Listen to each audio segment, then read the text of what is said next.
नमस्कार। सुर्खियों के बाद खबरों को विस्तार से देखेंगे। सबसे पहले कोरोना अपडेट मध्य प्रदेश का, वो आपको दे देते हैं। प्रदेश में कोरोना का कहर लगातार जारी है। मरीजों का आंकड़ा लगातार बढ़ता जा रहा है। मध्य प्रदेश में अब तक 2076 कोरोना संक्रमण के मामले सामने आ चुके हैं। जी हां, 2076 कोरोना संक्रमण के मामले सामने आए हैं। 312 लोग स्वस्थ हुए हैं, 102 की मौत हो गई है। अकेले इंदौर में ही 1176 मामले सामने आ चुके हैं। इसमें 57 मरीजों की मौत हो चुकी है, जबकि 115 स्वस्थ भी हुए हैं।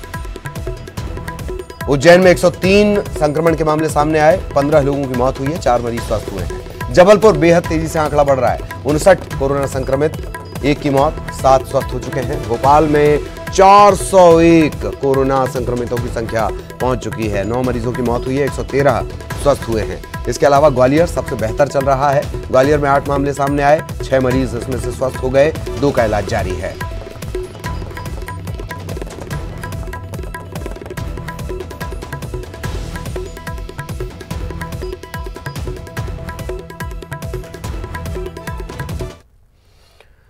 राजधानी में कोरोना के 23 नए पॉजिटिव केस सामने आए हैं और 24 लोगों में से 16 जमाती इसमें शामिल हैं। एम्स की महिला सर्जन डॉक्टर भी कोरोना संक्रमित पाई गई हैं और जो रिपोर्ट्स आ जाई हैं उसमें 5 साल का एक बच्चा भी शामिल है।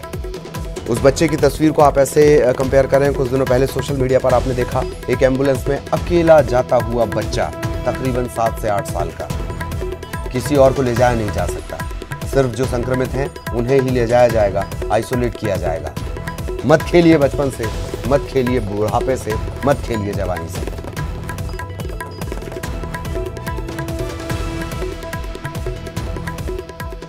तो भोपाल में संक्रमण के 23 नए मामले सामने आ गए हैं और संक्रमित मरीजों में से जो 24 लोग हैं, इनमें से 16 जमाती हैं। एम्स की एक महिला सर्जन डॉक्टर भी हैं, वो भी कोरोना संक्रमित मिली गई हैं, संक्रमण पाया गया है। इसके अलावा 5 साल का एक बच्चा भी इसमें शामिल है। सबसे ज़्यादा जो चिंता की बात है, बच्चा और जो महिला सर्जन है डॉक्टर, उनका कोरोना संक्रमण। डॉक्टर्स हमारे कोरोना योद्धा हैं, उनमें संक्रमण का पाया जाना पूरे समाज के लिए चिंता की बात है।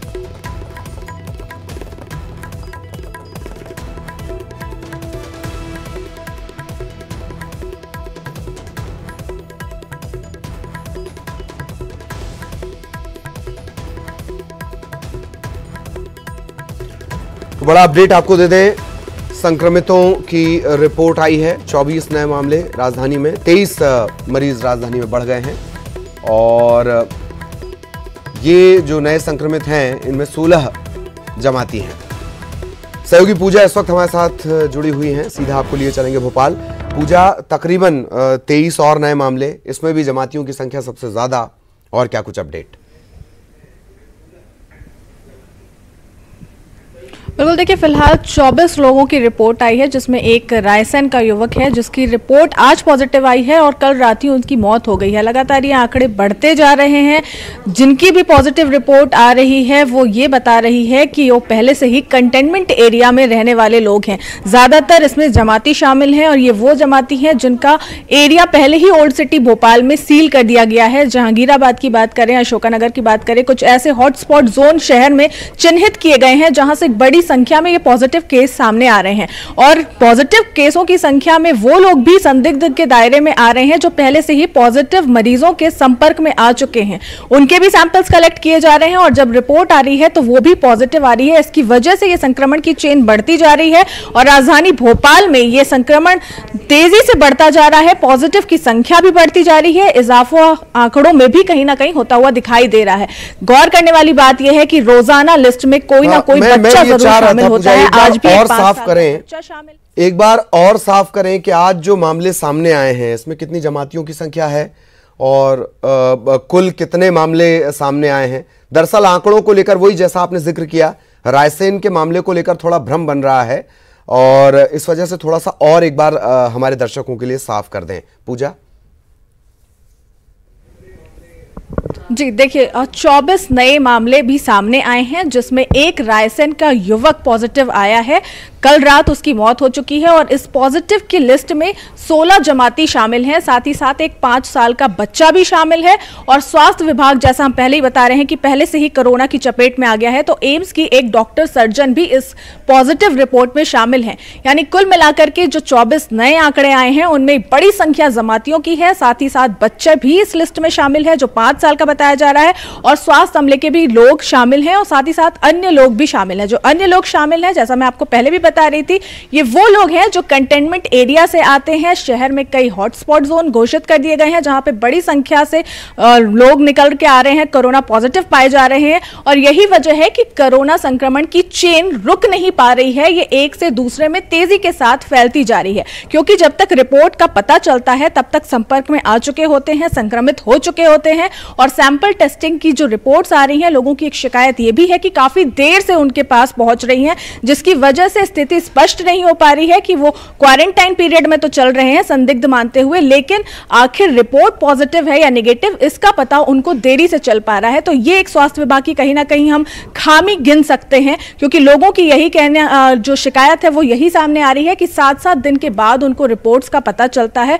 और जिनकी रिपोर्ट्स पॉजिटिव आ जाती है उनकी विभाग ट्रेसिंग करके उनको अस्पताल पहुंचा दिया जाता है। लेकिन जो गौर करने वाली बात जो मैं आपको पहले भी बता रही थी, वो ये कि राजधानी भोपाल से रोजाना जिस तरीके की पॉजिटिव लिस्ट निकल करके आ रही है, उसमें एक ना एक स्वास्थ्य विभाग का कर्मचारी, पुलिस विभाग का कर्मचारी और एक बच्चा जरूर मौजूद रहता है। और अब जिस तरीके से ये लिस्टिंग की जा रही है, जमातियों की भी एक बड़ी संख्या देखने में मिल रही है। आज में 16 जमाती एक साथ पॉजिटिव पाए गए हैं, और ये उम्मीद भी जताई जा रही है कि आगे और भी लिस्टिंग जो होगी तो जमातियों की लिस्ट पॉजिटिव आने की पूरी उम्मीद है, क्योंकि ये डायरेक्ट संपर्क में भी आए हैं। और दूसरी बात ये कि ये वो लोग हैं जो कंटेनमेंट एरिया में रह रहे हैं, जो पुलिस जहां पर मॉनिटरिंग कर रही है, लगातार पुलिस की नजर बनी हुई है, क्योंकि कहीं ना कहीं ये संक्रमण की चेन अभी रुक नहीं पा रही है।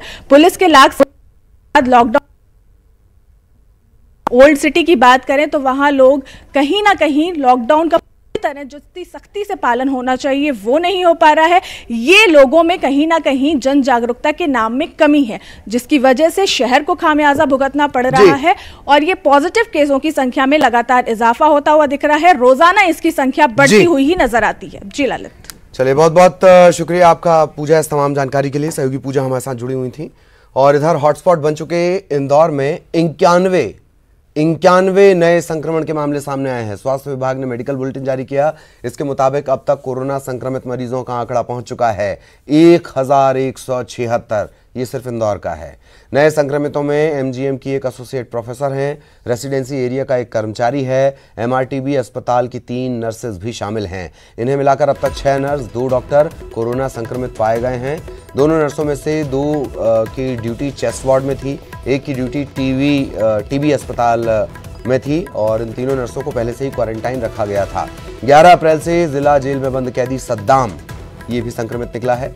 चंदन नगर में पुलिस पर पत्थरबाजी का यह आरोपी है, और अब संक्रमितों की संख्या और बढ़ेगी।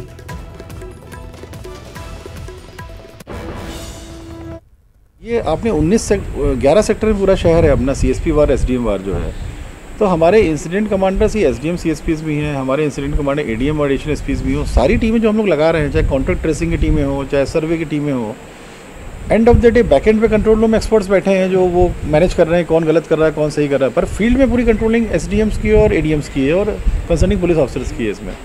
तो इंसिडेंट कमांडर के हिसाब से वही होता है। पूरा कंटेनमेंट प्लान है, जो हमने बोले सर्वे करना, कॉन्टैक्ट ट्रेसिंग करना, ये हमारा कंटेनमेंट प्लान है ये, जो पूरा हम लोग बैक एंड में स्ट्रॉन्ग आईसीटी मेजर से कंट्रोल कर रहे हैं, ऐप के माध्यम से कर रहे हैं, कंट्रोल कमांड सेंटर्स के माध्यम से कर रहे हैं, पर फील्ड में कंट्रोलिंग यही।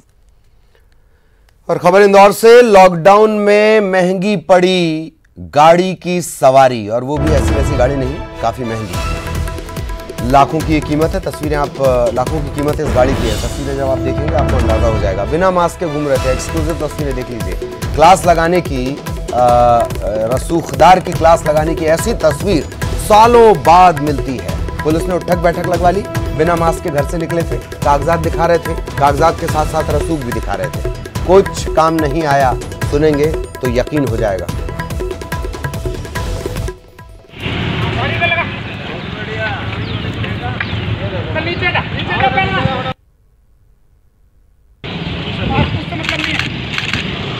क्यों नहीं? पास रख अंदर, पास से मतलब नहीं है मुझे, पास पूछते रखे, मोबाइल उधर रख, मोबाइल भी रखो अंदर।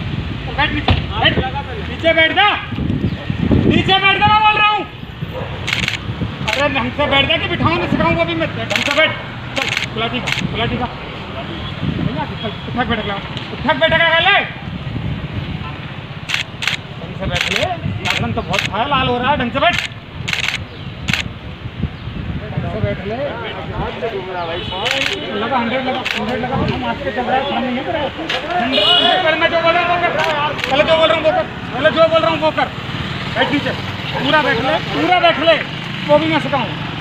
पूरा बैठ ले, स्टैंडर्ड वर्क के सामने झालना मेरे सामने नीचे ले, नीचे बैठ, नीचे बैठ, पूरा बैठ। अरे बैठ ले, शर्म आ रही है, मास्क लगा के शर्म नहीं है, अब शर्म आ रही है, बैठ। उससे मतलब नहीं लगाया क्यों नहीं? बैठ नीचे बैठ, तेरा चश्मा है, तेरा वो हाथ करता है, लेकिन तो मास्क लगा कर। अब बैठ बैठ, ये उधर पे नीचे नहीं लगा रहा था, कभी चौथा तक मैं नहीं बोलता हूँ, ऐसे छोड़ूंगा बस, बच्चा भी करेंगे नहीं छोड़ूंगा। पूरा बैठ ले, पूरा बैठ ले, बैठना शर्म आ रही है। और भोपाल में महिला डीएसपी से बीते दिनों लॉकडाउन तोड़ने और बदतमीजी करने वालों को पुलिस ने गिरफ्तार कर लिया था। इसके बाद आरोपियों को जेल भेज दिया गया था। कोर्ट ने अब सभी दोषियों को जमानत राशि के अलावा कोर्ट के द्वारा तय की गई 20-20 हजार की रकम पीएम राहत कोष में जमा करने के आदेश दिए हैं। जिन लोगों को यह रकम देनी होगी उनमें से एक आरोपी, टेंडर घोटाले के आरोपी मनीष खरे का बेटा भी शामिल है।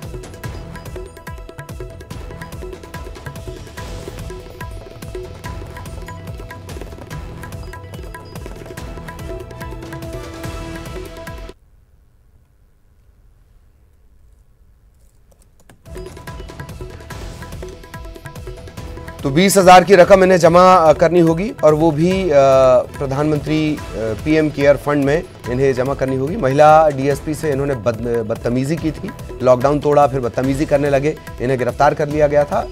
कोर्ट ने अब ये राशि तय की है, 20-20 हजार की रकम पीएम केयर में। और बीजेपी नेता सिंधिया की मांग का असर, आजकल ज्योतिरादित्य सिंधिया की मांग का असर बहुत जल्दी होता है। बीजेपी के नेता ज्योतिरादित्य सिंधिया की मांग का असर हुआ है। कृषि मंत्री कमल पटेल ने पुराने आदेश पर रोक लगा दी है। चना और सरसों की खरीदी पर नए निर्देश जारी होंगे। फिलहाल प्रति हेक्टेयर 15 क्विंटल चने की खरीदी हो रही है।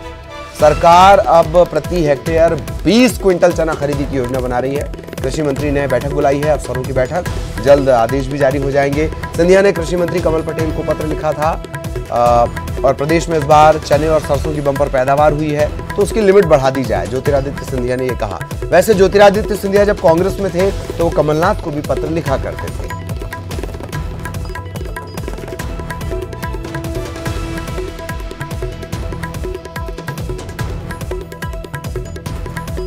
और सहयोगी अनुराग इस वक्त हमारे साथ जुड़े हुए हैं। अनुराग, ये भी दिलचस्प है, पहले कमलनाथ को पत्र लिखते थे, अब कमल पटेल को, कमल की तरफ से पत्र लिख रहे हैं। बहरहाल क्या आश्वासन मिला है, जमीन पर कब तक नजर आएगा ये? देखिए, कृषि मंत्री कमल पटेल ने इस संबंध में अफसरों की बैठक बुलाई है और उनका यह भी कहना है कि मैंने पुराने आदेश पर रोक लगा दी है। पुराने आदेश के तहत चना और सरसों की खरीदी को लेकर प्रति हेक्टेयर 14 से 15 क्विंटल खरीदी का प्रस्ताव था, लेकिन इस बार जो बम्पर पैदावार चना की होने की खबर आ रही है, उसके बाद ज्योतिरादित्य सिंधिया ने मांग की थी और कृषि मंत्री कमल पटेल का कहना है कि इस मांग पर सरकार विचार कर रही है और आज और कल में बड़ा फैसला लिया जाएगा और किसानों से उनकी फसल को पूरा खरीदा जाए, इस पर सरकार पूरी तरीके से फोकस कर रही है। इसका आकलन किया जा रहा है कि यदि प्रति हेक्टेयर 20 क्विंटल चना खरीदा जाता है तो उसमें कितना भार सरकार के ऊपर आएगा, केंद्र की योजना के तहत कितनी राशि मिलेगी, इन तमाम बातों का आकलन किया जा रहा है और उसके बाद आज या कल में सरकार इस मामले में कोई बड़ा फैसला ले लेगी। यानी कि कुल मिलाकर एक तरफ ज्योतिरादित्य सिंधिया को खुश करने की तैयारी है, वहीं उसी पत्र के जरिए, उसी मांग के जरिए किसानों को भी खुश करने की कोशिश में सरकार लगी है और उम्मीद इसी बात को लेकर है कि आज या कल में सरकार इस संबंध में कोई बड़ा फैसला कर सकती है। चलिए, ये अच्छा है, किसानों के लिए कम से कम ये फायदेमंद होगा। मांगे मानी जा रही हैं, इससे पहले शायद मंत्रालय की भी उन्होंने मांग की हो, ना मांगी गई हो। बहुत बहुत शुक्रिया आपका अनुराग, इस तमाम जानकारी के लिए। सहयोगी अनुराग हमारे साथ जुड़े हुए थे। इधर गृह मंत्री नरोत्तम मिश्रा गृह और स्वास्थ्य मंत्री बनने के बाद पहली बार अपने गृहनगर डबरा भी पहुंचे। परिजनों ने उनकी आरती उतारी, उनका स्वागत किया। इस दौरान कार्यकर्ताओं का हुजूम भी मौजूद रहा। गृह मंत्री ने कार्यकर्ताओं से लॉकडाउन का पालन करने की अपील की, पर कार्यकर्ता तो कार्यकर्ता हैं और चूंकि इतने लंबे अरसे से वो जीतते आ रहे हैं, प्रेम उनका अपनी विधानसभा में इतना ज़्यादा है कि कार्यकर्ता नहीं समझ पाए। तो लॉकडाउन का नियम का पालन सबको करना है, सोशल डिस्टेंसिंग। आज प्रधानमंत्री ने भी कहा 2 गज दूरी बहुत है जरूरी। बहरहाल आरती उनकी उतारी गई।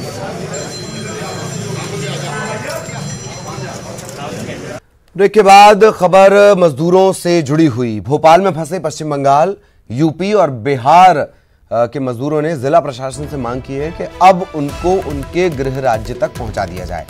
लॉकडाउन के बाद करीब 1 महीने से ये मजदूर फंसे हुए हैं और अब वो हर हाल में अपने घर जाना चाहते हैं।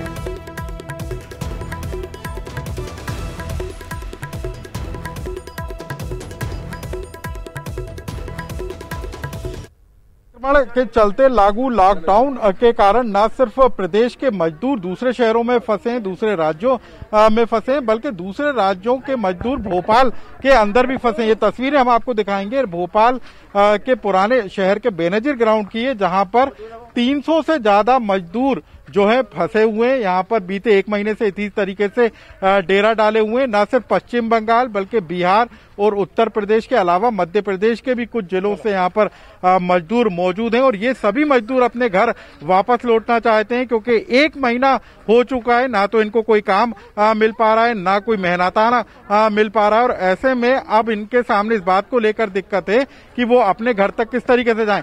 आप लोगों को क्या कहाँ से हैं, कहाँ जाना चाहते हो आप लोग? कुछ बातचीत हुई सरकार वगैरह से?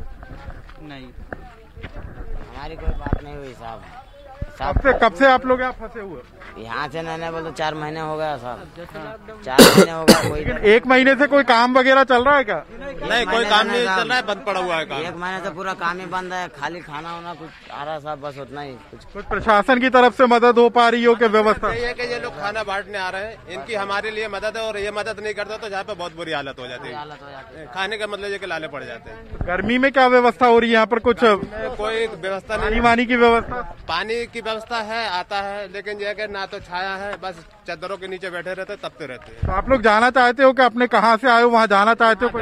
सभी जाना चाहते हैं, लेकिन हमें शासन मदद दे तो हम जाना चाहते हैं। तो ये वो तमाम मजदूर हैं जो कि अपने काम की तलाश के लिए भोपाल आए थे, लेकिन लॉकडाउन होने के बाद अब ये यहीं पर फंस गए हैं, क्योंकि अब इनको काम नहीं मिल पा रहा है। कुछ संस्थाएं जरूर इनकी मदद कर रही हैं कि इनको भोजन की व्यवस्था कर दे रही हैं, लेकिन ये नाकाफी है और अब ये मजदूर चाहते हैं कि इनको इनके घरों तक सुरक्षित तरीके से पहुंचाया जाए। हालांकि राज्य सरकार ने भी इसको लेकर पहल की है और जो प्रदेश में 8,000 के करीब मजदूर अलग अलग जगह पर फंसे हुए थे, उनको उनके घरों तक पहुंचाए जाने को लेकर कवायद शुरू हुई है। लेकिन भोपाल में फंसे ये मजदूर इस बात का इंतजार कर रहे हैं कि प्रशासन और शासन उनकी कब सुनेगा और उनको उनके घर कब पहुंचाया जाएगा। कैमरामैन अनिल गवई के साथ अनुराग श्रीवास्तव, न्यूज़ 18 भोपाल। और लॉकडाउन के चलते मध्य प्रदेश के कई जिलों के मजदूर गुजरात में फंसे हुए थे। मजदूरों की परेशानी को देखते हुए शिवराज सरकार ने इन्हें वापस लाने का फैसला लिया। ये झाबुआ और अलीराजपुर की हम तस्वीर दिखा रहे हैं। शनिवार की शाम दोनों जिलों के मजदूर वापस अपने गृह जिले पहुंचे। प्रशासन ने इन मजदूरों की स्क्रीनिंग की, भोजन करवाया और फिर अलग अलग इन्हें भेजने के लिए व्यवस्था बसों की गई। मजदूरों ने सीएम शिवराज और सरकार को धन्यवाद भी दिया।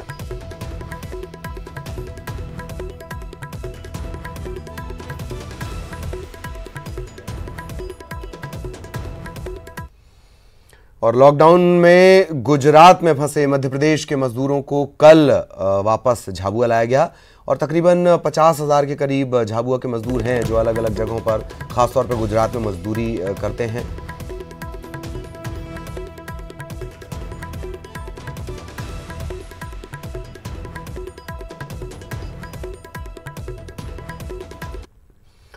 डिंडौरी जिला मुख्यालय से महज 3 किलोमीटर की दूरी पर स्थित विदयपुर गांव के बाशिंदों को कोरोना संकट काल में प्यास बुझाने के लिए काफी जद्दोजहद करनी पड़ रही है। आपको जानकर हैरानी होगी कि 200 परिवार की आबादी वाले इस गांव में एक भी हैंडपंप नहीं है। गांव से करीब 1 किलोमीटर की दूरी पर एक कुआं है और वही एकमात्र रिसोर्स है, स्रोत है, जल स्रोत है। ऐसे में पानी के लिए सुबह 5 बजे लोग यहाँ पर जुटना शुरू हो जाते हैं। कड़ी मशक्कत करनी पड़ती है, मानो जंग के लिए जा रहे हों। आप इन छोटे छोटे बच्चों को देखकर ही अंदाज़ा लगा सकते हैं, छोटी सी उम्र में पढ़ाई लिखाई बाद में पहले पानी की चिंताएं निपटा रहे हैं। कई किलोमीटर का सफ़र ये तय करते हैं।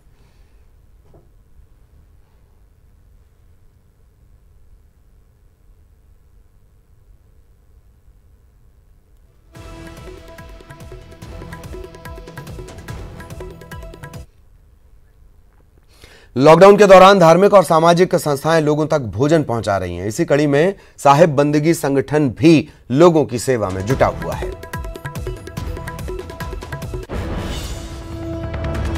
लॉकडाउन को हुए 1 महीने से ज्यादा का समय बीत चुका है। कोरोना वायरस के संक्रमण के इस समय कई लोग इस समय अभी भी भोपाल शहर के अंदर फंसे हुए हैं, जो कि बाहर से आए। अस्पतालों में खासतौर पर जो मरीज बाहर से आए उनके परिजन भी फंसे हुए हैं। लेकिन ऐसे लोगों की मदद करने के लिए संस्थाएं आगे आई हैं, चाहे वो धार्मिक हो, सामाजिक हो।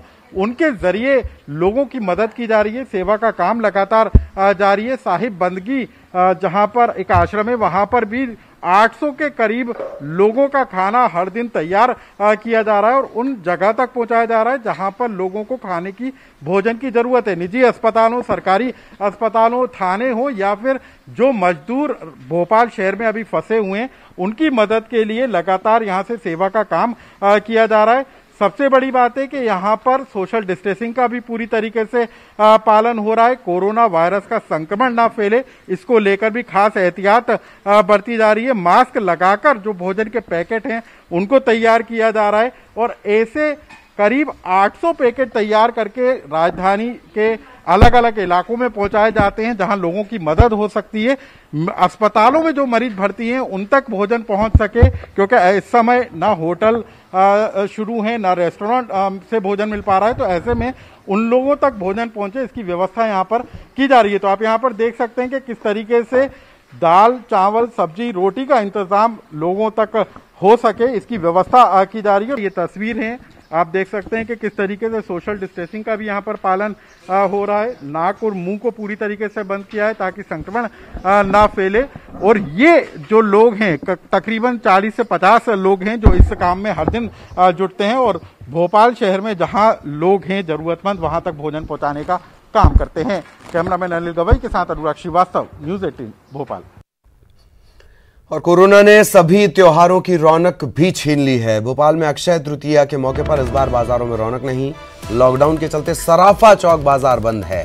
बाजार में दुकानों पर ताले लटके हैं। अक्षय तृतीया पर गोल्ड की बम्पर खरीदी हर साल हुआ करती थी। इसी दिन हजारों शादियों का रिवाज है, लेकिन महामारी के चलते अबूझ मुहूर्त में सामूहिक व्यापार और समारोह पर रोक है।